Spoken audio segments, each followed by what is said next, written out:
Bismillahirrahmanirrahim. Assalamualaikum warahmatullahi wabarakatuh. Hi everyone, good morning. How are you doing today? Great, Alhamdulillah, I'm great too. Thank you. So today we are going to learn about personal pronouns. This is in your book, page 25, ada di LKS kalian, halaman 25. But before we start, let's say basmalah together. 1, 2, 3. Bismillahirrahmanirrahim. Let's get started.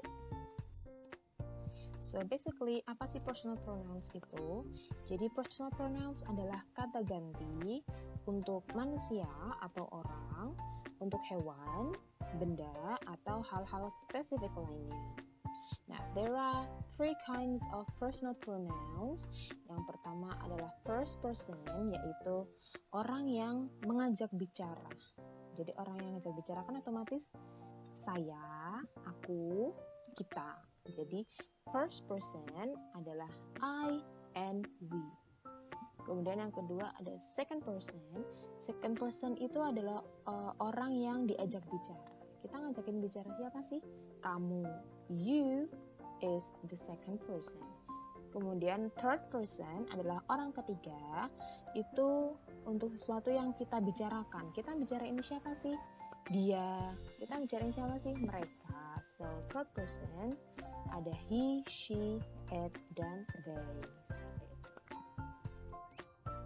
Nah, kalau kalian familiar dengan subjek dalam bahasa Indonesia, in English we have subject too. Jadi dalam bahasa Inggris juga kita punya subjek.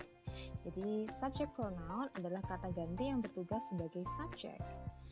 Baik itu nama orang maupun benda atau hewan juga bisa.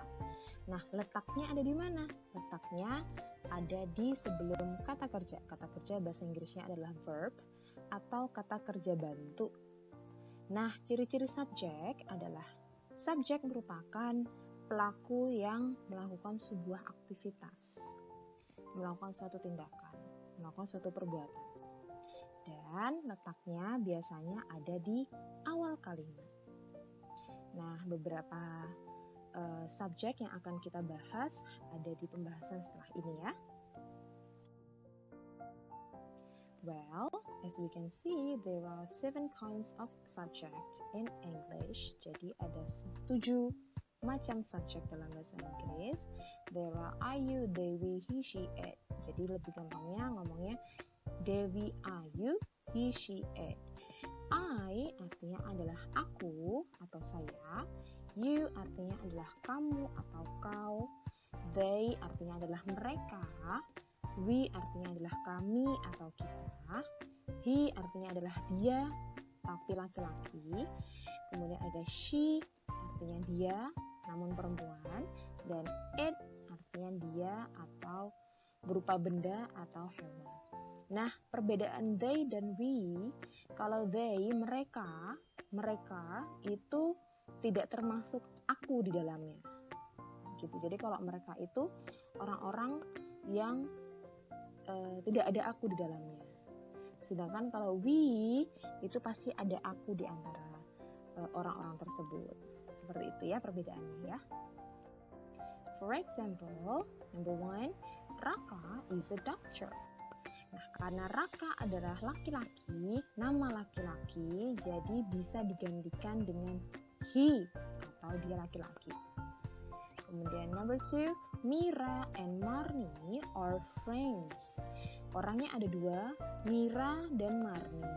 Tidak ada aku di situ, jadi mereka kata lainnya adalah mereka atau they. Kemudian number 3, Andin is studying. Andin is studying.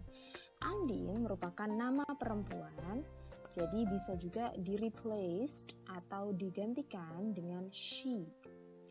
Number 4, Manda and I are playing Barbie. Manda dan aku sedang bermain Barbie. Ada Manda dan aku, ada aku di situ, jadi dapat di-replaced atau digantikan dengan we. Kemudian the last one, the cat has soft fur. Kucing itu mempunyai bulu yang lembut. Nah, karena cat-nya kita nggak tahu jenis kelaminnya apa, jadi cat dapat di-replaced atau digantikan dengan it. Seperti itu. selanjutnya ada to be. To be. To be merupakan kata penghubung yang menghubungkan antara subject dan predikat.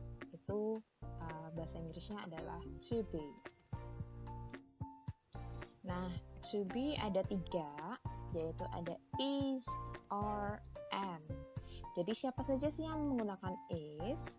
Jadi yang menggunakan is adalah he, she, it. Yang menggunakan are adalah they, we, you. Dan am hanya digunakan oleh I saja. Gitu ya. Jadi is digunakan oleh he, she, it. Are digunakan oleh they, we, you.